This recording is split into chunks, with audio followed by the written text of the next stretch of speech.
Hello, hello.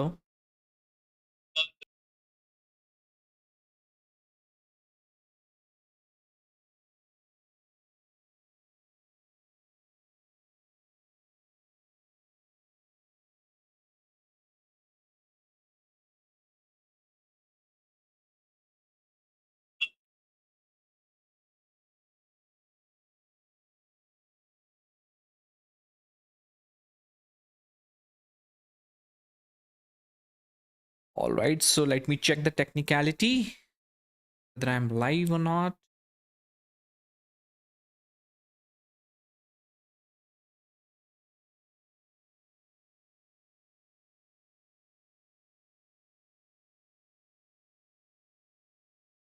All right. Alright, तो जय हिंद दोस्तों, बहुत बहुत बेहद स्वागत है आप सभी का हमारे इस खूबसूरत से प्लेटफॉर्म में। मैं सी रूपक मिगलानी, आपका साथी, आपका दोस्त, आपका मेंटर, आपका होस्ट, स्वागत करता हूं आपके ही इस फेवरेट से कार्यक्रम, फेवरेट से चैनल एसपीसी कॉमर्स क्लासेस में। तो दोस्तों, आज से हम शुरुआत कर रहे हैं अपने क्लास 12th के अकाउंट्स की जर्नी की। चाहे आप इसे अकाउंट्स कहे, चाहे आप अकाउंटेंसी कहे, चाहे अकाउंटिंग कहे, बात तो लगभग एक ही होती है, राइट? लेकिन जब मैं सब्जेक्ट का नाम लेता हूं तो सब्जेक्ट अकाउंटेंसी होता है। तो दोस्तों, आज है परिचय का दौर। मैं आपको आपके सब्जेक्ट से और मैं अपने आप को आपसे परिचय करवाऊंगा। तो बने रहिएगा मेरे साथ, शुरुआत से लेकर अंत तक बहुत मजा आने वाला है, बिलीव मी दोस्तों। ऑल राइट, मैं बीच बीच में थोड़ा टेक्निकलिटी चेक कर रहा हूं। It's just because this is the first session. All right. So, friends, today we're going to start with the wonderful topic, the wonderful Class 12 Accountancy Introduction to Accounting.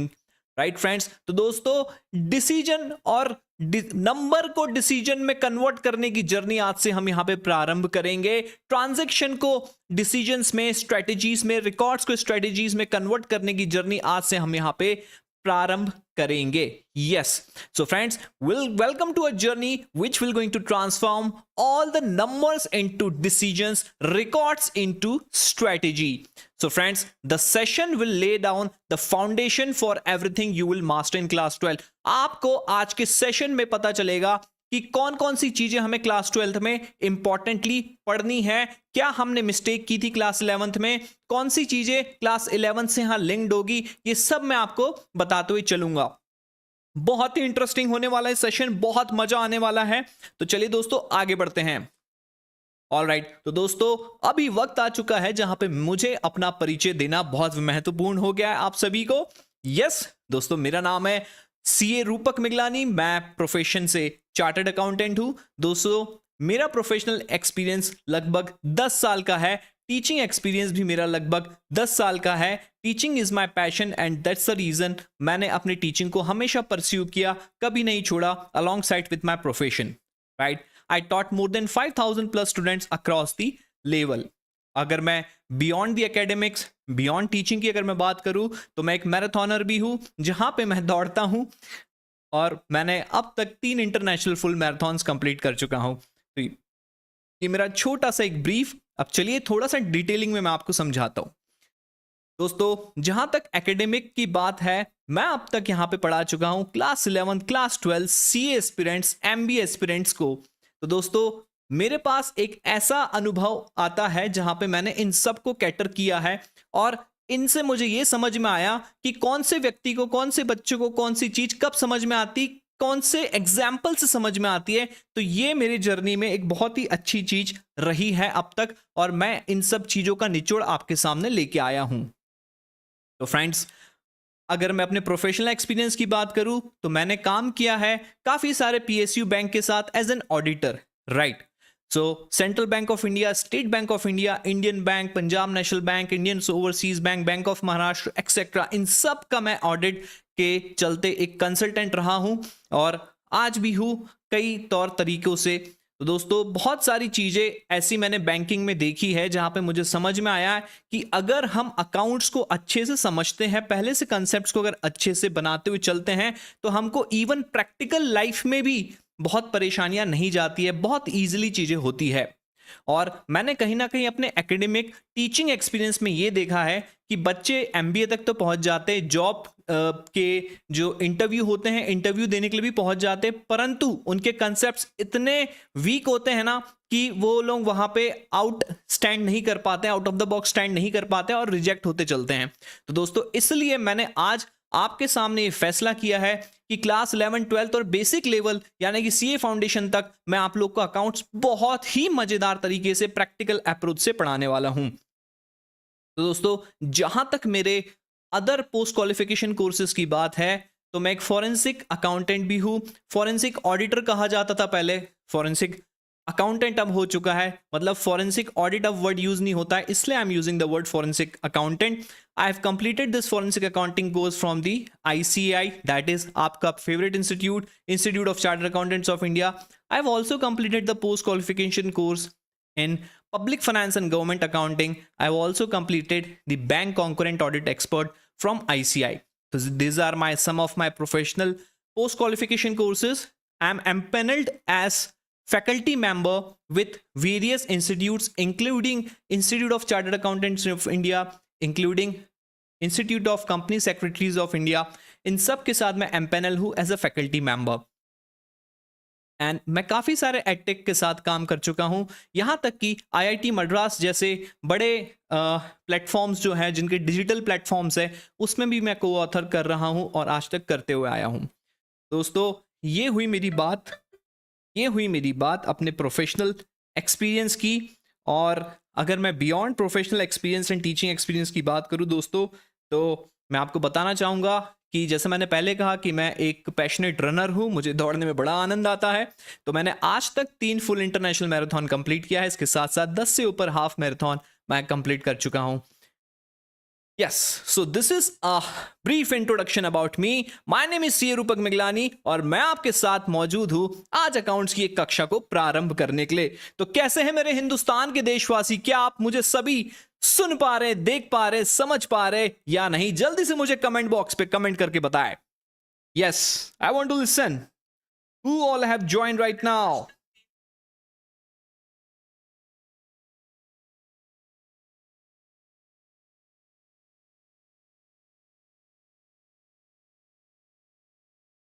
तो मेरे हिंदुस्तान के देशवासियों, हम जब भी कक्षा करेंगे, चाहे हम YouTube लाइव पे जाए, चाहे हम ऐप में जाए, कहीं पे भी कक्षा करेंगे, आप लोग को एक चीज बहुत अनकॉमन सी मिलेगी दूसरी जगह से कि ये जो मेरा इंटरेक्शन रहेगा ये हमेशा 2 वे इंटरेक्शन रहेगा, 1 वे इंटरेक्शन नहीं रहेगा। यानी कि मैं पढ़ा रहा हूं, आप समझ रहे नहीं, मैं आपसे भी चीजें लेते जाऊंगा, मैं आपसे बातें करते चलूंगा ताकि आपके ये सेशन को मैं बहुत एंगेजिंग और बहुत ही बेहतरीन तरीके से आप सभी के सामने हमेशा प्रस्तुत कर सकूं। तो दोस्तों चलिए,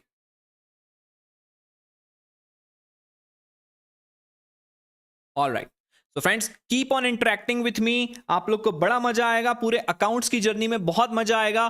तो आज की इस वीडियो में, आज की इस टॉपिक में हम देखने वाले इंपॉर्टेंस ऑफ अकाउंटेंसी। तो दोस्तों हम पढ़ने वाले हैं, हम समझने वाले हैं, मैं इसे पढ़ना नहीं बोलूंगा, मैं इसे समझने वाला हूं, समझाने वाला हूं, इंपॉर्टेंस ऑफ अकाउंटेंसी। दोस्तों जब मैं इस इंपॉर्टेंस की बात करता हूं तो मैं आपको 3 चीजों से टच कराते हुए लेके चलूंगा। सबसे पहले आपकी 11वीं कक्षा में क्या मिस हो गया, और 12वीं कक्षा में जब आते हैं आप in 12th, whenever you appear in your 12th class, what are the things you should carry from 11th class mandatory to 12th class and why it is relatable. मैं आपको प्रैक्टिकली बताते हुए चलूंगा अभी इसी सेशन के दौरान कि क्लास 12 के कौन से चैप्टर्स में, कौन से टॉपिक्स में क्लास 11 का कौन सा टॉपिक वेरी रिलेटेबल होता है, राइट, ताकि आपको समझ में आएगा कि क्लास 11 भी कितनी इंपॉर्टेंट और महत्वपूर्ण थी। और दोस्तों इस चीज के चलते मैं आपको, अगर क्लास 11 के कोई कंसेप्ट आपके वीक है तो भी आप चिंता ना करें, क्योंकि मैं आपको लेके जाने वाला हूं शुरू से, एकदम स्क्रैच से आपको लेके जाने वाला हूं पूरी 12th की जर्नी में, राइट। और दोस्तों इसके साथ साथ इस सेशन में मैं आपके सामने कुछ प्रैक्टिकल सिनेरियो भी रखूंगा सामने, राइट। तो तैयार है मेरे दोस्तों, मेरे हिंदुस्तान के देशवासियों, अगर मेरी आवाज आप तक पहुंच रही है तो जरूर से कमेंट करके बताएं जल्दी से। Let's have some noise in the comment section guys, yes और नो, यस और no. All right, so let's proceed further with this wonderful session that we have tonight. The table of content. सबसे पहले देखेंगे क्या है पढ़ने को भाई। दोस्तों हम ना एक ना बिजनेस सिनेरियो आपके सामने रखेंगे जिससे आपका एक प्रैक्टिकल या जिससे आपके स्किल्स अकाउंट्स को लेकर कितने मजबूत है कितने वीक है वो पता चलेगा, ठीक है। और इंपॉर्टेंस की भी बात हम यहां पे इससे करेंगे। तो the first thing that we going to see would be the business scenario that will be business without number, right? An interactive hook to understand why accounting exists at all. Why I'm calling this as hook? Because this will be a scenario that will be given to you all, right? Number two that we're going to see in this particular session would be why accounting matters. मेरे दोस्तों मैंने इस session को accounting क्यों matter करता है इसके 5 pillars आपके सामने लेके आया हूं। तो वो पांचों पिलर को हम ध्यान रखेंगे। दोस्तों मजाक नहीं कर रहा हूं, अगर ये सेशन को पूरा अंत तक देखते हैं तो आपको बहुत आनंद आने वाला है, राइट?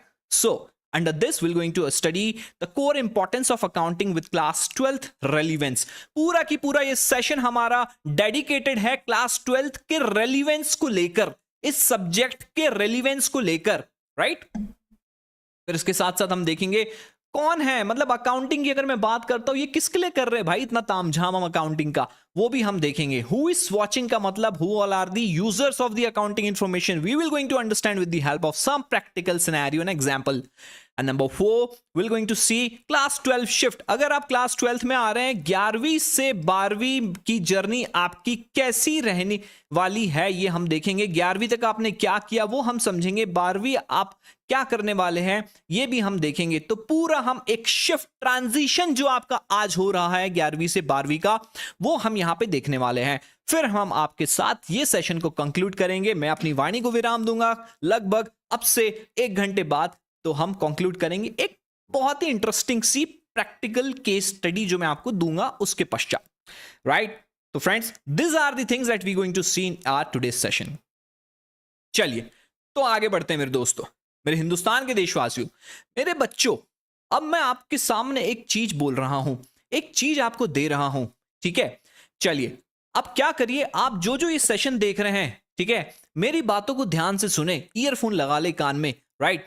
और अपनी आंखें बंद करें कुछ देर के लिए, इमेजिन करिए, राइट? मैनिफेस्ट करिए कि आप एक कंपनी के सीईओ है, राइट? एक कंपनी की आप सीईओ है और वो कंपनी है रिलायंस इंडस्ट्रीज, राइट? या फिर एप्पल इनकॉर्पोरेशन। इन दोनों में से जो भी फेवरेट कंपनी इसके आप सीईओ है, राइट? अब आपके सामने एक डिसीजन सामने आ गया है, आपने आंख बंद किया है। आंख बंद करके मेरे बच्चों ये सोचना है कि आप एक कंपनी के सीईओ है, वो कंपनी आपके सामने 2 चॉइसेस दी गई है, विकल्प दिए गए, या तो रिलायंस इंडस्ट्री के आप सीईओ है या एप्पल इनकॉर्पोरेशन, जो भी आपको चूज करना है। आपके सामने बहुत बड़ा डिसीजन आ गया है। Should you launch next iPhone और open a new brand refinery, right? आपके सामने डिसीजन आया भाई कि मैं आईफोन नया वाला लॉन्च कर दूं पहली चीज, या फिर मैं एक नई ऑयल रिफाइनरी ओपन करूं।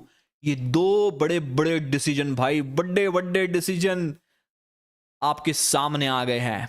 अब बताओ क्या करोगे एज ए स्टूडेंट? मेरे हिंदुस्तान के देशवासियों, एज ए स्टूडेंट आप क्या सोचते हो, या as a CEO, I should not say student, as a CEO आपको क्या लगता है आप ये डिसीजन कैसे लेंगे?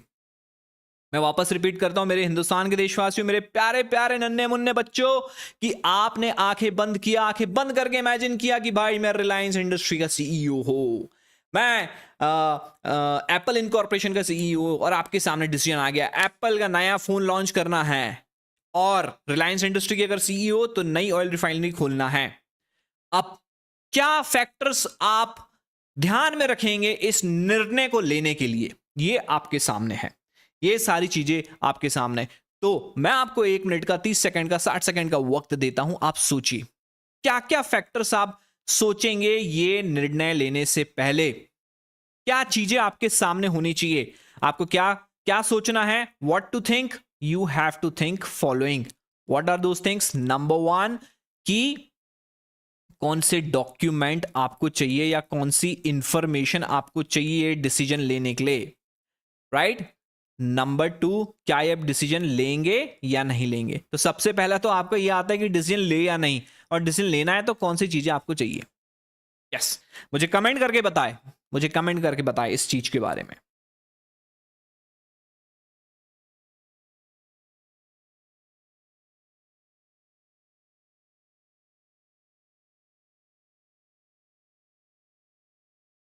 ऑलराइट।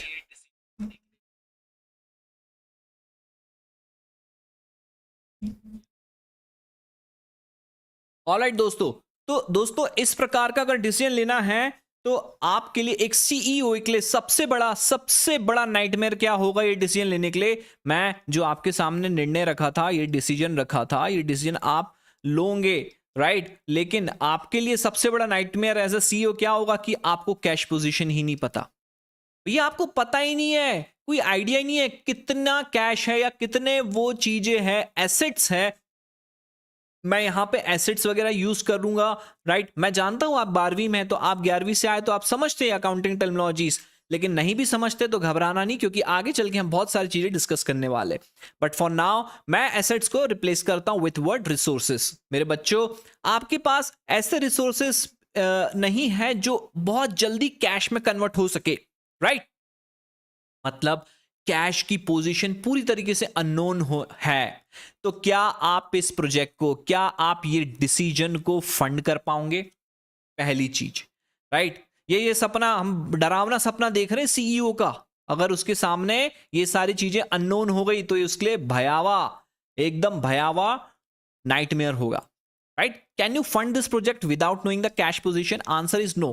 कई बच्चे बोलेंगे सर हम तो क्या करेंगे ना, हम ये खड़े हैं, हम जाएंगे बैंक, हम जाएंगे बैंक। बच्चों, बैंक भी आपसे सबसे पहले मांगेगा आपके फाइनेंशियल स्टेटमेंट्स।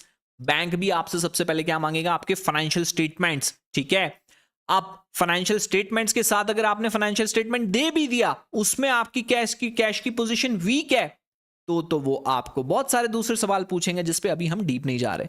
लेकिन कैश की पोजीशन कैसे पता चलेगी जब तक आपके पास फाइनेंशियल स्टेटमेंट नहीं है? तो बैंक वाला भी ऑप्शन क्लोज हो गया, नंबर 1, ठीक है, ये चीज। दूसरी चीज, आपके रिसीवेबल्स, आपने जिनको माल बेचा है, भैया ये आप हो, आपका नाम है राजू, ठीक है, आपने माल बेचा है कैटरीना को, ठीक है, बड़े ही आशिकी के चक्कर में थे आप, कैटरीना को माल बेच दिया, ठीक है, करिश्मा कपूर को माल बेच दिया, करीना कपूर को माल बेच दिया, और आपको पता ही नहीं है, ठीक है। आप पता नहीं कौन से ही ट्रांस में थे, इन लोग को जब सामान बेच रहे थे आपको पता ही नहीं था, इन लोग ने उधारी करके चले गए आपके पास से, और आपको बहुत सारा पैसा लेना है। कैटरीना से 1 लाख रुपए लेना है, करिश्मा से 2 लाख रुपए लेना है, राइट, और यहां पे 1 लाख रुपए लेना है करीना कपूर से। मतलब 1 2 3 4 लाख रुपए आपको लेना है, लेकिन आपको पता ही नहीं है, आप तो प्यार में पागल थे, है ना। आपने भैया माल को माल बेच दिया और आपको पता ही नहीं है कितना माल हमने बेचा और उससे कितना पैसा लेना है, यानी कि रिसीवेबल्स आर अननोन, ठीक है, रिसीवेबल्स आर अननोन। जब तक आपको पता नहीं रहेगा तो क्या आप यहां कोई निर्णय ले पाओगे? नहीं ना, नहीं ले पाओगे, नहीं ले पाओगे। प्रॉफिट, आपको जब ये चीजें नहीं पता, ये चीजें नहीं पता, आप अपना प्रॉफिट भी डिटरमाइन नहीं करोगे। Did the company even make any profit last month? आपको पता ही नहीं है पिछले महीने आपने प्रॉफिट बनाया था कि नहीं बनाया था, राइट। तो दोस्तों, अगर मैं आपको रिलायंस इंडस्ट्री का सीईओ बना दूं और आपसे पूछूं आप ऐसे निर्णय कैसे लेंगे, ये आप निर्णय ले ही नहीं पाएंगे जब तक आपके पास चीजें क्लियर नहीं रहेगी। और ये मैंने कुछ उदाहरण दिया कि कितना भयावह सपना होगा वो जब आपके टेबल पे एक डिसीजन छोड़ दिया जाए और आपको यही चीज ना पता हो, ठीक है। मेरे बच्चों, यहां पे बात आती है अकाउंटिंग की, यहां पे बात आती है अकाउंटिंग की। अकाउंटिंग क्या है? अकाउंटिंग एक लैंग्वेज ऑफ बिजनेस है, एक लैंग्वेज ऑफ बिजनेस है। जैसे कि एक पायलट को, जैसे कि एक पायलट को के पास टेक्निकल गैजेट्स होना बहुत अति आवश्यक है, उसको एक्सपीरियंस, टेक्निकल गैजेट्स, मैं जल्दी जल्दी लिख रहा हूं तो राइटिंग के लिए मुझे माफ कर देना मेरे मित्रों। गैजेट्स, टेक्निकल गैजेट्स उसके पास नहीं है, टेक्निकल अनुभव उसके पास नहीं है, एक्सपीरियंस नहीं है, तो क्या वो पायलट प्लेन चढ़ा पाएगा, हेलीकॉप्टर चला पाएगा? सर चलाना कैसे होता? उड़ा पाएगा? नहीं उड़ा पाएगा, right. In the similar line, like a pilot needs instrument to fly safely, even every business leader need accounting to navigate a decision, right? तो हर बिजनेस लीडर को, राइट, हर बिजनेस लीडर को अकाउंटिंग पता रहनी चाहिए ठीक ठाक तरीके से, जिससे वो अपने जीवन के निर्णय ले पाए। तो मेरे बच्चों, एक चीज तो क्लियर हो गई, जिंदगी में कुछ बड़ा करना है तो कॉमर्स के स्टूडेंट ही हो तभी बड़ा कर पाओगे, क्योंकि कॉमर्स के स्टूडेंट हो तभी अकाउंटिंग समझ पाओगे, राइट। अकाउंटिंग समझेगी तभी बड़ा डिसीजन ले पाओगे, right? It turns raw transaction into structured knowledge, recording every rupee, every liability, हर लायबिलिटी आपको पता है, हर गेन आपको पता है। So the CEO always knows exactly where the business stands, यानी कि अगर ये केस स्टडी सॉल्व करनी है जो हमने बात की, तो उसके लिए आपके पास सारे सिस्टमैटिक रिकॉर्ड्स उपलब्ध होना चाहिए, तभी आप निर्णय ले पाएंगे। और ये होता है पॉसिबल अकाउंटिंग से, अकाउंटिंग से। और अकाउंटिंग ही एकमात्र इस पूरे विश्व में ख्याति प्राप्त लैंग्वेज है बिजनेस की, राइट? तो ये इंपॉर्टेंस है अकाउंटिंग का मेरे बच्चों, right? Are you there with me? Are you there with me guys? Let me hear some noise in the comment section guys, yes और नो। जो भी मेरे श्रोता, मेरे हिंदुस्तान के देशवासी आज मुझे एसपीसी कॉमर्स क्लासेस के माध्यम से देख रहे हैं, उनसे मेरा निवेदन है कि वो कमेंट पर कमेंट करते चले और मेरे साथ वार्तालाप करते चले। ऑल राइट,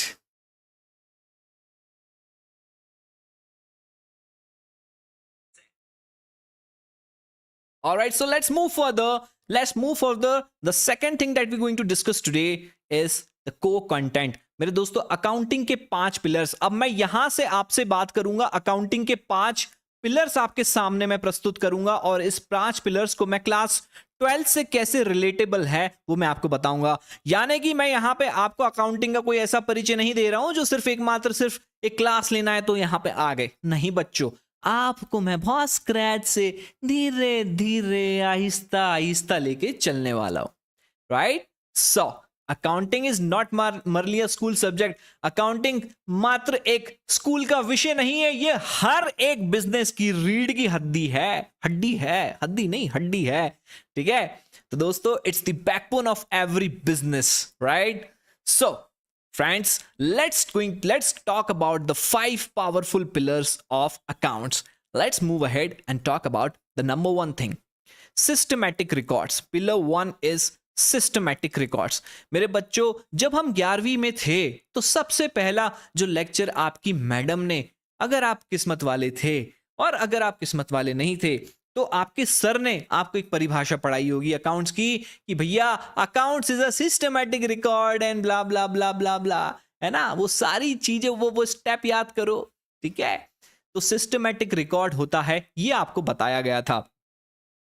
अब इस सिस्टमैटिक रिकॉर्ड का मतलब क्या होता है? सिस्टमैटिक रिकॉर्ड का मतलब ये होता है कि हर ट्रांजैक्शन को हम ठीक प्रकार से यहां पे ट्रांजैक्शन अकर हुआ, ये ट्रांजैक्शन की घटना घटने से लेकर उसको फाइनेंशियल स्टेटमेंट में कन्वर्ट करने की जर्नी, यहां तक की जर्नी मेरे मित्रों, इसको अकाउंटिंग कहते हैं, ठीक है?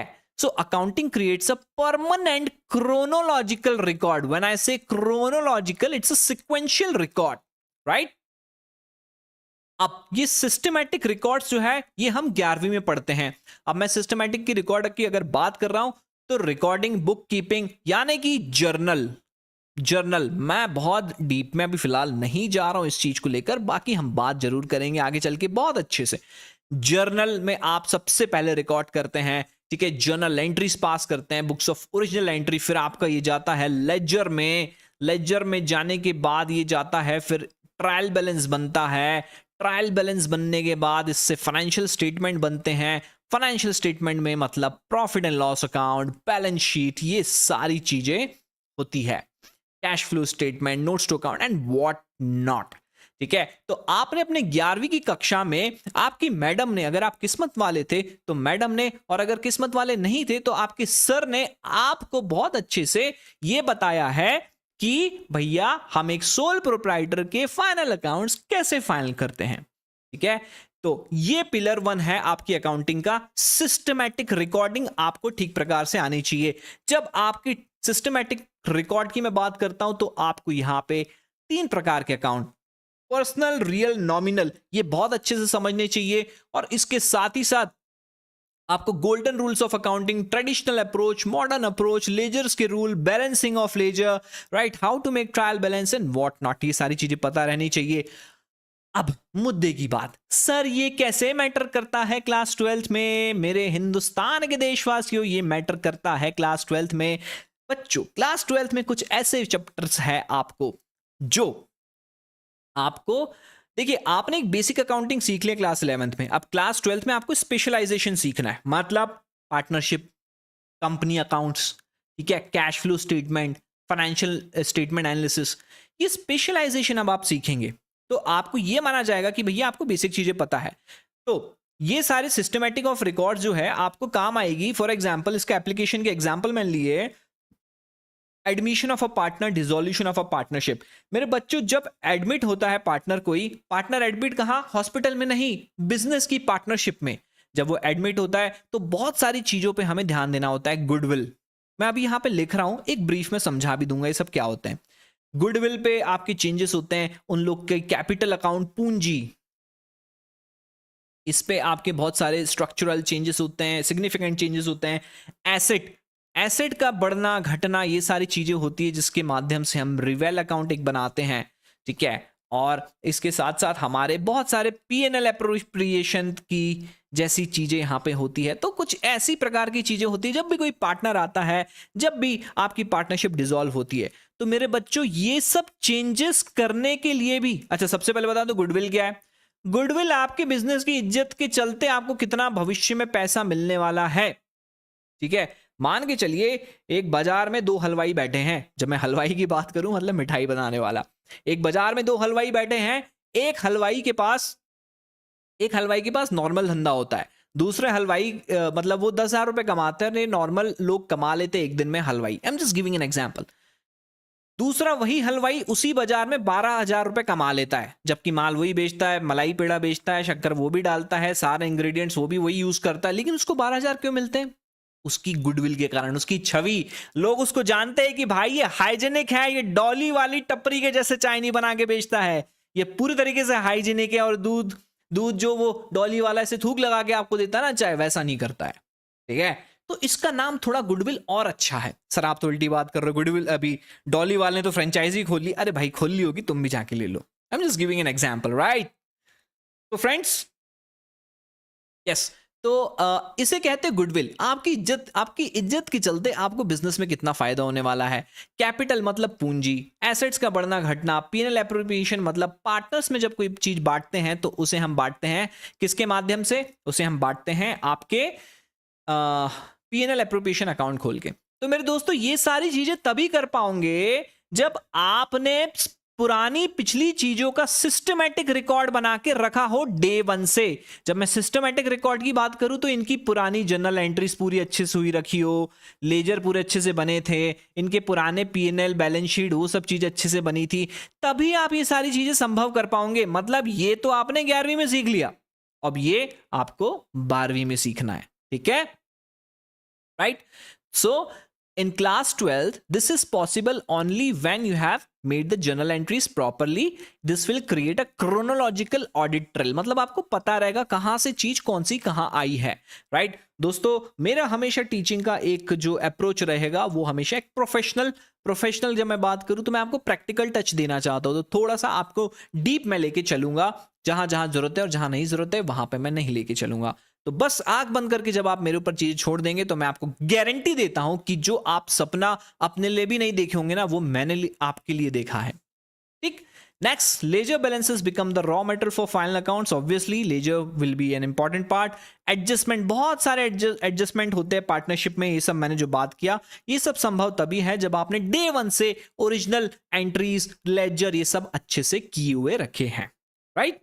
Let's proceed further. तो पहले पिलर की हमने अकाउंटिंग की बात की, सिस्टमैटिक रिकॉर्ड। मेरे बच्चों दूसरा पिलर हमारे अकाउंटिंग का प्रॉफिट एंड लॉस असेसमेंट।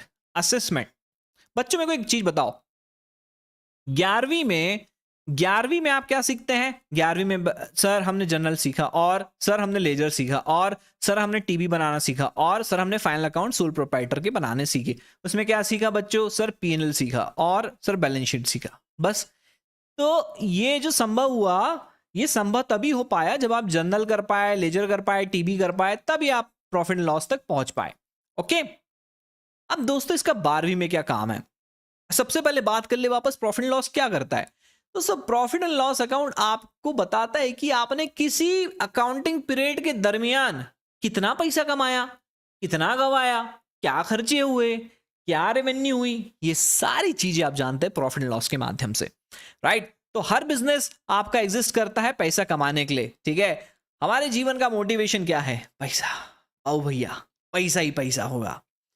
तो बिजनेसमैन का भी पैसा ही मोटिवेट करता है, मोटिवेशन होता है। तो accounting provides a tool to measure whether a firm is actually earning और losing over a specific period. मैं जब स्पेसिफिक पीरियड की बात करता हूं तो मैं अकाउंटिंग पीरियड की बात करता हूं, अकाउंटिंग पीरियड, ठीक है। तो बिना प्रॉफिट एंड लॉस के आप किसी अकाउंटिंग पीरियड में आप ये नहीं कर सकते, प्रॉफिट एंड लॉस असेसमेंट नहीं कर सकते। प्रॉफिट एंड लॉस अकाउंट हमेशा फॉर द पीरियड होता है, ये आप सबको पता होगा। हम और बात करेंगे, चिंता नहीं करना। अब दोस्तों इसका 12वीं में क्या, ये आप 11वीं में सीख चुके थे। अब इसका 12वीं में ये कि जब आप क्लास 12th में डिसोल्यूशन पढ़ते हैं, मतलब भैया सारे पार्टनर्स हैं, ठीक है, सारे पार्टनर्स हैं, उन लोग ने अपना धंधा बंद कर दिया, डिसोल्यूशन हो गया, किसी भी कारणवश डिसोल्यूशन हो गया। मान के चलिए कि भैया सब मर गए या फिर नहीं मरे, फिर भी उनने सोचा कि भाई धंधा बंद करो, ठीक है, तो डिसोल्यूशन हो गया। Just giving N a brief intro about the dissolution. तो जब फर्म डिसॉल्व होती है तो बहुत सारे एडजस्टमेंट किए जाने होते हैं। भाई जितना आपके पास एसेट पड़ा हो, एसेट मतलब वो रिसोर्सेज जिस पे आपका अधिकार हो। बताओ किस पे अधिकार है अपनी गर्लफ्रेंड के अलावा बिजनेस में, ठीक है, एसेट्स में। एसेट्स मतलब कोई धंधे के लिए आप अगर अभी कुछ भी कोई मशीन यूज कर रहे हैं तो आपका क्या हुआ, एसेट, ठीक है। लायबिलिटी क्या हुई, लायबिलिटी क्या हुई, दूसरे की गर्लफ्रेंड, ठीक है। I'm just kidding, ठीक है। तो लायबिलिटी मतलब जो पैसा आपको, फॉर एग्जांपल आपने किसी से उधारी लेके रखी तो आपका क्या है, दायित्व, ऑब्लिगेशन, वो क्या बन गई, लायबिलिटी। तो एसेट्स जो फ्यूचर राइट्स है, लायबिलिटी जो ऑब्लिगेशंस है फ्यूचर, राइट। तो भैया डिसोल्यूशन में आपको क्या करना है, लोगों को पैसा तो चुकाना है, ये पैसा चुकाओगे, एसेट बेचोगे, ये सब कैसे होगा पॉसिबल, ये सब पॉसिबल होगा जब आप प्रॉफिट एंड लॉस असेसमेंट को जानते हैं। और जब ये जानते हैं तब आप यहां पे रियलाइजेशन अकाउंट एक बनाएंगे और उससे final profit and loss adjustment करेंगे, उससे फाइनल प्रॉफिट एंड लॉस आपका सेटलमेंट हो जाएगा। तो 11वीं 12वीं में यह माना जाता है कि पीएनएल आपको अच्छे से बनाते आता है और डिसोल्यूशन के समय आप इसको ठीक प्रकार से बना पाएंगे, राइट। एक और कनेक्शन अगर मैं इसका बताऊं, एडमिशन ऑफ अ पार्टनर।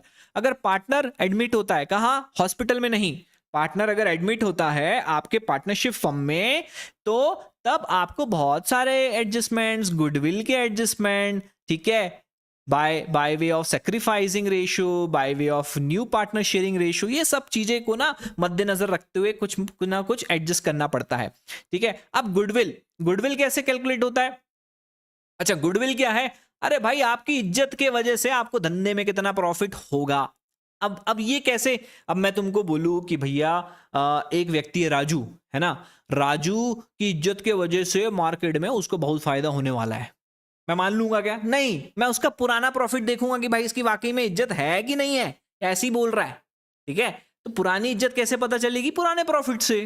मान के चलो राजू 12,000 पुराने साल में कमाया और बाकी के लोग, कैटरीना 10,000 कमा रही है, 2,000 राजू को ऊपर मिला ना, क्यों मिला, उसकी मार्केट में इज्जत की वजह से। ये क्या है सर, गुडविल है, ठीक है। अब ये 12,000 मिला, किसने बोला, प्रॉफिट एंड लॉस अकाउंट बना के जब पता चला था ना, तब मुझे पता चला।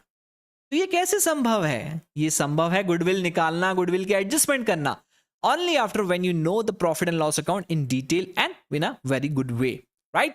So this is the second pillar, that is profit and loss account, which you should know and which is very much useful in class 12.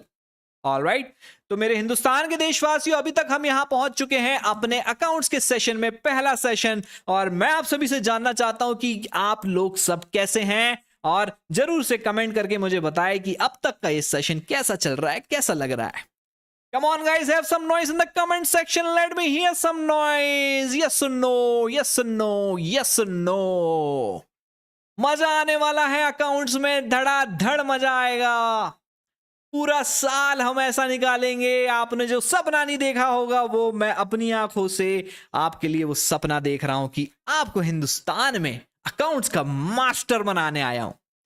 तीसरा पिलर, फाइनेंशियल पोजीशन। मेरे दोस्तों, मेरे बच्चों, मेरे हिंदुस्तान के देशवासियों, जब आप पूरे साल भर मेहनत करते हैं, आप पूरे साल भर मेहनत करते हैं और वो मेहनत का आपके पास जो रिपोर्ट कार्ड आता है वो होता है आपका रिजल्ट, ठीक है। तो आपने पूरे साल भर क्या किया, अब तक क्या किया जीवन में, वो आपका रिपोर्ट कार्ड बताता है।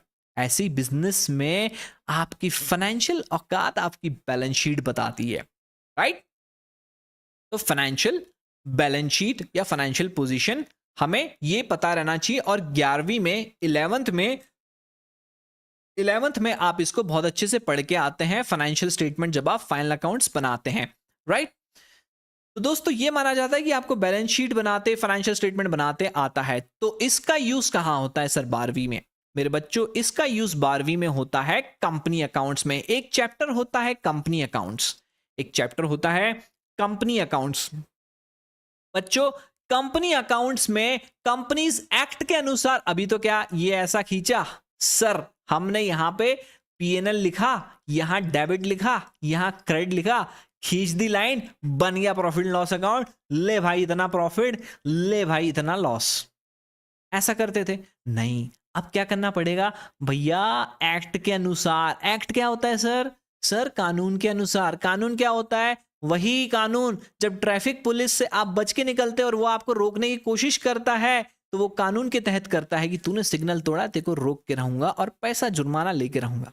वही कानून की मैं बात कर रहा हूं। ऐसे ही कानून कंपनी के लिए लागू होते हैं, जिसको हम बोलते हैं कंपनीज एक्ट 2013, राइट। तो ये शेड्यूल 3 के हिसाब से आपको कंपनी की बैलेंस शीट बनानी होती है। अब ये बैलेंस शीट बनाते हैं तो कैसे बनाएंगे? जब तक आपको बैलेंस शीट के XYZ पता ना हो, ठीक है।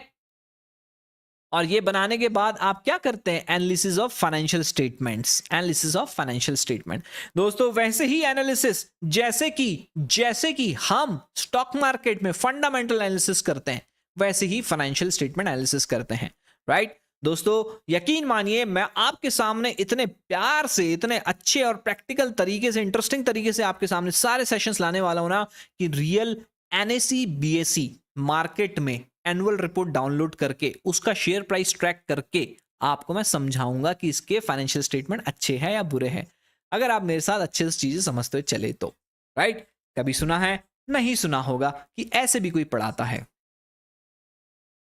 आगे हम चलते हैं, आगे बात करते हैं पिलर 4 की। दोस्तों पिलर 4 क्या है? पिलर 4 मतलब लीगल एविडेंस। लीगल एविडेंस मेरे बच्चों, जो प्रॉफिट एंड लॉस अकाउंट है, जो फाइनेंशियल स्टेटमेंट आप बनाते हैं, ठीक है, ये सब का काम आपको प्रैक्टिकल अनुभव में या लीगल एविडेंस में यहां पे क्यों लिखा हूं? जब आप जीएसटी रिटर्न भरते हैं, जब आप जीएसटी रिटर्न भरते हैं तो जीएसटी किस पे लगता है? नॉर्मली एक ब्रीफ में सेल में, आपकी सेल कितनी हुई, जितनी भी हुई, उस पे आपको जीएसटी लगेगा 18%, 12%, 6% और वॉट नॉट, जितना भी लगता हो सर, ठीक है। तो ये कैसे संभव है सेल जानना जब तक आप पीएनएल ना बना पाए? Income tax. इनकम टैक्स क्या होता है भैया? आपके पर्सनल इनकम पे लगने वाला टैक्स, इसको बोलते हैं इनकम टैक्स, ठीक है। बहुत मेम्स देखते हो तुम लोग, है ना, देखते होंगे। निर्मला सीतारमन जी, ऑनरेबल फाइनेंस मिनिस्टर, ठीक है, उनके बारे में मेम्स आते होंगे, वो इनकम टैक्स के बारे में चर्चा करती है यूनियन बजट में एंड व्हाट नॉट, राइट। ये इनकम टैक्स हो रहा है। इनकम कैसे पता चलेगी जब प्रॉफिट एंड लॉस अकाउंट ही नहीं बना पाओगे? मैं बिजनेस की व्यक्तिगत रूप में बात कर रहा हूं, राइट। तो this is not possible unless until or unless you don't know how to prepare the profit and loss account. So this is one of the practical implication. Another one, dispute resolution. मान के चलो भाई, मान के चलो ये एक partner है, रमेश सुरेश, ये है कैटरीना, ये दोनों निकल गए, ये दोनों को समझ में आ गया कि भैया लड़की का चक्कर, तो ये लोग पार्टनरशिप से तीनों थे, निकल गए। अब इसने बोला, रमेश सुरस ने बोला कि भैया तूने मेरे पैसे नहीं दिए, ठीक है। कैटरीना बोली मैंने तेरे पैसे दे चुके और तेरे ऊपर अब कुछ भी मेरे को देने का नहीं बनता, ठीक। तो ये कैसे पता चलेगा जब तक इन दोनों के पास एक पीएनएल ना होगा, प्रॉफिट एंड लॉस अकाउंट ना होगा, फाइनेंशियल स्टेटमेंट ना होगा, कैसे पता चलेगा? तो इस प्रकार के झगड़े में समझौता भी करवाती है हमारी सरकार तरह तरह के माध्यम से, right. And that's the reason it acts as a legal evidence for you all guys. All right, okay, let's proceed further. तो हम दोस्तों 5 पिलर की बात कर रहे हैं अकाउंटिंग की, राइट। अब पांचवा पिलर में आगे बढ़ने से पहले मैं जान लूं कि मेरे हिंदुस्तान के देशवासी, मेरे प्यारे प्यारे छोटे छोटे बच्चे जो मुझे अभी देख रहे हैं, बच्चों कैसा लग रहा है, आनंद आ रहा है तो कमेंट करके जरूर बताएं। ऑलराइट, पांचवा पिलर है डिसीजन मेकिंग। मेरे दोस्तों जी हां, आप जब फाइनेंशियल स्टेटमेंट की जर्नी तक पहुंच जाते हैं, यानी कि सिस्टमैटिक रिकॉर्ड कर लिया, जर्नल बन गए, लेजर बन गए, टीबी बन गया, ठीक है, और टीबी से फाइनेंशियल स्टेटमेंट बन गया, ये जब हो जाता है तब आप क्या लेते हैं, निर्णय। कैसा निर्णय सर? अरे वही जब शुरुआत के सेशन की शुरुआत में मैंने आपको बताया था, अगर आप रिलायंस इंडस्ट्री के सीईओ और आपको ऑयल रिफाइनरी डालना है तो ये कैसे संभव होगा? अनटिल और unless you don't have the financial statements with you. और अगर आ गए तो आप डिसीजन ले पाओगे, पैसा है या नहीं है, ठीक है, हमारा बिजनेस कैसा कर रहा है, right? All this things would be there and इन सब की वजह से आप डिसीजन मेकिंग कर पाओगे। अब आपके क्लास 12 में ये चीज इंपॉर्टेंट क्यों होती है? क्योंकि आपके क्लास 12 में कंपनी अकाउंट्स तो है, जहां पे आप कंपनी अकाउंट्स में बहुत ढेर सारी बातें करते हैं, शेयर्स की बात करते हैं, डिबेंचर्स की बात करते हैं, कैसे फाइनेंशियल स्टेटमेंट बनाते हैं वो भी आप बात करते हैं, ठीक है। तो एक चैप्टर और है एनालिसिस ऑफ फाइनेंशियल स्टेटमेंट, यानी कि आपको फाइनेंशियल स्टेटमेंट आपके सामने रख दिए गए, अब उससे कितना भाई आरओआई निकला, मतलब रिटर्न ऑन इन्वेस्टमेंट, कितनी मेरी ग्रोथ हो गई, ठीक है। ये पी यहां पे लिखा है बच्चों, आपको नहीं समझेगा, प्राइस टू अर्निंग रेशियो, ये हम लाइव स्टॉक मार्केट में जाके एनएससी बीएससी की वेबसाइट में जाके समझेंगे मेरे बच्चों। और चिंता ना करिएगा, आपके बड़े भैया रूपक भैया, भैया में भैया, आप सबके साथ हमेशा जीवन में शुरू से लेकर अंत तक रहेंगे, तो आपको सारी चीजें क्लियर करते रहेंगे। बिलीव मी, आप जब ये कक्षा 12वीं से निकलेंगे मेरे से पढ़ के, 11वीं 12वीं मेरे से पढ़ के, तो आपको ये समझ में आएगा कि आप बहुत अलग स्टैंड करते हैं मार्केट में दूसरे बच्चों से, मैं इस चीज की गारंटी दे सकता हूं। ऑलराइट, तो दोस्तों यहां से आप ये चैप्टर को फाइनेंशियल स्टेटमेंट एनालिसिस कर सकते हैं। बहुत सारे रेशियोज होते हैं, ठीक है, यहां पे debt equity ratio, current ratio and what not, ये सब चीजें आपको मदद करते हैं डिसीजन लेने के लिए। फॉर एग्जांपल करंट रेशियो आपको मदद करता है कि भाई ये जानने में कि भैया मेरे एसेट्स मेरे पास भरपूर है मेरी लायबिलिटीज को पे करने के लिए, ठीक है। This current ratio helps us know all these things, right? This is one of the brief about the current ratio. All right, okay, all right. तो दोस्तों यहां तक हमने बात की 5 पिलर्स ऑफ अकाउंटिंग की। हम चर्चा कर रहे थे आपके सब्जेक्ट का इंपॉर्टेंस ऑफ अकाउंटेंसी, राइट? और उसके चलते हमने बात की 5 पिलर्स, और मैंने आपको बताया कि ये 5 pillars of accounting practical world में कैसा दिखता है, क्या होता है इसका, क्लास 11th का इसका क्या रिलेवेंस है क्लास 12 से, और आगे चल के प्रैक्टिकल वर्ल्ड में क्या रिलेवेंस होने वाला, ये मैंने आपको सब समझाया। और इसके चलते मैंने इसे एक टेबुलर फॉर्मेट में यहां पे आपके सामने प्रस्तुत किया, right? Yes, important factor, real world application, implication and इसके साथ साथ क्लास 12th में क्या रेलिवेंस है। तो दोस्तों सिस्टमैटिक रिकॉर्ड मतलब क्या? सिस्टमैटिक रिकॉर्ड का मतलब ये हुआ कि भैया journal entries, ledger, TB, financial statements, यहां तक की कहानी 11वीं की। अब रियल वर्ल्ड में हमें काम आता है कि ये सारे ट्रांजेक्शन को हम ठीक प्रकार से बिना एरर के रिकॉर्ड कर सके। और 12वीं के सिलेबस में अगर मैं बात करूं तो आपकी डिसोल्यूशन, एडमिशन जैसे जो चैप्टर है यहां पे आपको काम आएगा, जहां पे आपको मल्टीपल एडजस्टमेंट्स की जरूरत पड़ेगी, मल्टीपल एडजस्टमेंट्स की जरूरत पड़ेगी, बिना इसके संभव नहीं होगा, राइट? सेकंड हम बात करते हैं profit and loss assessment. Profit and loss assessment जो हम सोल प्रोप्राइटर के मतलब एक अकेला व्यक्ति बेचारा लोनली तन्हा जीवन में अकेला कष्ट पीड़ा दुख सहते हुए वो अपना धंधा चालू करता है, और वो अपना धंधा चालू करता है अकेला ही, उसे हम सोल प्रोप्राइटर कहते हैं, और उसके हम बनाते हैं क्या? Final accounts, right? तो ये सब आप 11वीं में सीखे। सर आप तो कथा सुना रहे हो, अरे कथा सुन लो, लेक्चर सुन लो, शायरी सुन लो, गाने सुन लो मेरे से, लेकिन पढ़ लो, जैसा पढ़ा रहा हूं पढ़ लो विश्वास करके, राइट? तो प्रॉफिट एंड लॉस अकाउंट यहां पे हम सीखते हैं, ठीक, 11वीं में। इसका काम आता है प्रैक्टिकल वर्ल्ड में आपके धंधे में प्रॉफिट या लॉस आपको समझने के लिए, ठीक है। और 12वीं में इसका रेलेवेंस स्पेसिफिकली जब आप डिसोल्यूशन होता है तो रियलाइजेशन अकाउंट बनाते हैं, ये आपका संभव नहीं है जब तक आप प्रॉफिट लॉस अकाउंट को ठीक प्रकार से नहीं जानते। गुडविल कैलकुलेशन भी आपका ठीक प्रकार से संभव नहीं है जब तक आप प्रॉफिट लॉस अकाउंट को ठीक प्रकार से नहीं समझते, कैसे प्रॉफिट निकला, कैसे लॉस आया and what not, right? All this things are possible only when you know the profit and loss account in a very very deep way. All right. Third pillar financial position, यानी कि आप balance sheet भी बनाना सीखते हैं। ठीक है बच्चों, मैं इन सारी चीजों की ना बातें बहुत डिटेल में आपसे करूंगा। आपके 11वीं की गई सारी मिस्टेक्स मैं यहां पे आपके सामने प्रस्तुत करूंगा। आप वो मिस्टेक मत दोहराना, वो आपके बहुत महत्वपूर्ण तरीके से आपको काम आने वाला है। जस्ट अ सेकेंड, मैं चार्जिंग में लगा दूं अपना लैपटॉप। Just a second.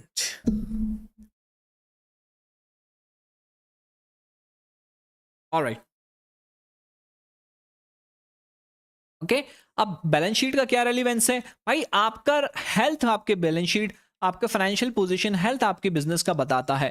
ठीक है, ये सब रियल वर्ल्ड एप्लीकेशन है। हम इन सब चीजों में क्या करेंगे? फंडामेंटल एनालिसिस हम करेंगे। फंडामेंटल, आप स्टॉक मार्केट जैसे पापा आपकी न्यूज देखते होंगे ना, सुबह 9:15 बजे शेयर मार्केट की घंटी बजती है CNBC आवाज पर, और आप देखते हैं कि भैया पापा ये शेयर ले लो, वो शेयर ले लो, इसको बेच दो, इसको निकाल दो, ये सब आप सुनते हो।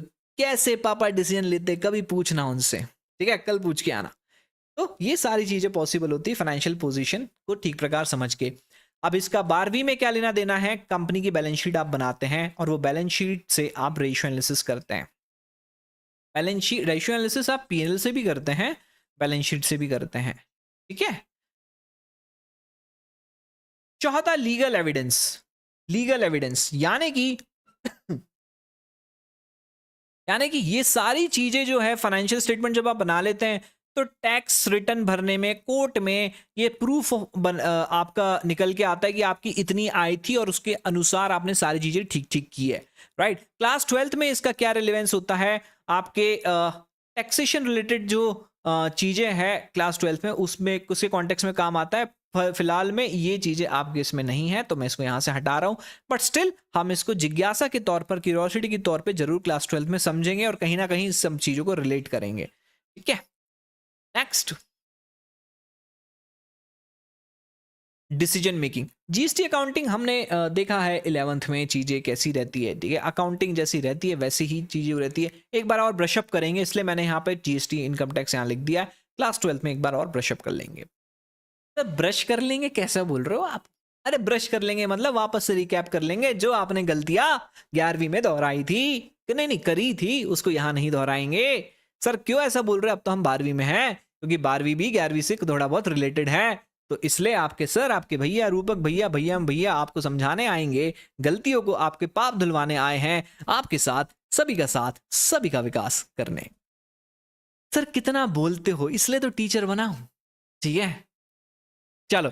अब डिसीजन मेकिंग वाली जो चीजें हैं, मतलब हम जो आखिरी में सिस्टमैटिक रिकॉर्ड, आप जो परिभाषा पढ़ते हैं ना, तो आप देखते हैं कि डिसीजन मेकिंग आपका एक लास्ट वर्ड होता है जहां पे आप बहुत सारे निर्णय लेते हैं फाइनेंशियल स्टेटमेंट्स के आधार पर।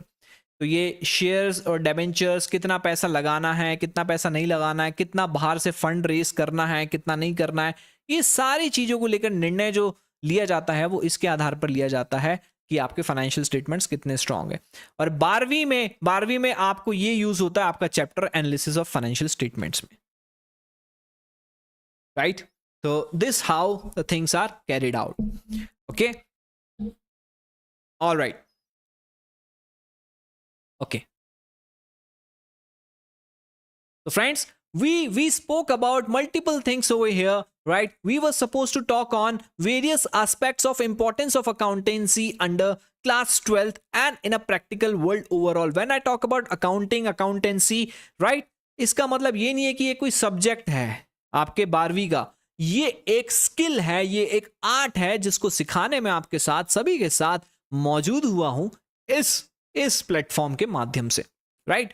तो हमने अभी तक देखा कि भाई इंपॉर्टेंस देखा, और वो इंपॉर्टेंस 5 पिलर्स के माध्यम से हमने यहां पे देखा बहुत अच्छे से। ठीक है, अभी कुछ चीजें हमारी रह गई है जिसकी चर्चा हम आपके साथ अपने आने वाले दूसरे सेशन में करेंगे, ताकि आपको भी थोड़ा ब्रेक मिले और आप ठीक प्रकार से चीजों को समझ पाए। राइट दोस्तों, जब आपके सब्जेक्ट की बात आती है तो कोई बोलता है अकाउंट्स, कोई बोलता है अकाउंट्स, कोई बोलता है अकाउंटेंसी, कोई बोलता है अकाउंटिंग। ठीक है दोस्तों, कहने में अकाउंट्स आ जाता है, क्यों? क्योंकि कोई भी ट्रांजैक्शंस, कोई भी, जब मैं ट्रांजैक्शन की बात करता हूं, दोस्तों मैं जब भी आपको पढ़ाऊंगा तो मैं मान के चलूंगा कि आपको कुछ नहीं आता, आप नीलबटे सन्नाटा हो। अगर 11वीं में मिस्टेक भी हो गई तो दिक्कत नहीं है, मैं आपको सब बताने के लिए ही आया हूं मेरे मियाँ, ठीक है। तो जो भी ट्रांजैक्शन है उसको हम क्या करते हैं, अकाउंट फॉर करते हैं। तो कहने में यही आता अकाउंट्स, राइट। बट सब्जेक्ट का फॉर्मल नेम क्या है, accountancy. This is an overall subject. Accounting क्या है, अकाउंटिंग अकाउंट फॉर करने के प्रिंसिपल्स। अकाउंटिंग अकाउंट फॉर करने की प्रिंसिपल, वो सारी जर्नी जिसके माध्यम से आप सारे ट्रांजैक्शन को आप लेके चलते हैं फाइनेंशियल स्टेटमेंट तक, इसको अकाउंटिंग कहते हैं। तो अकाउंट्स, अकाउंटेंसी एंड अकाउंटिंग में ये फर्क होता है, राइट।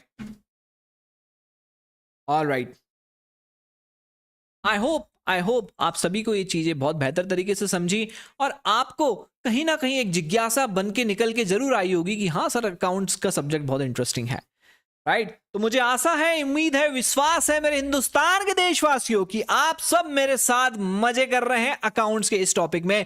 बची कुछ चीजें हम अपने नेक्स्ट सेशन में समझेंगे, इंपॉर्टेंस ऑफ अकाउंटेंसी को लेकर।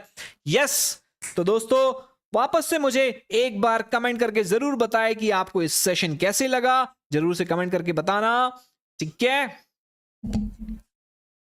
चलिए मिलते हैं हमारे नेक्स्ट सेशन में, जहां पे हम और बातें करेंगे और चर्चा करेंगे अकाउंट्स के बारे में। तब तक के लिए टाटा, गुड बाय, जय हिंद दोस्तों। रूपक मिगलानी साइनिंग ऑफ। आप ध्यान रखिए, सुरक्षित रहिए, परिवार वालों का ध्यान रखिए, क्योंकि अब आप 12वीं में आ गए, मतलब बड़े हो गए। चलिए मिलते हैं दोस्तों कल, तब तक के लिए गुड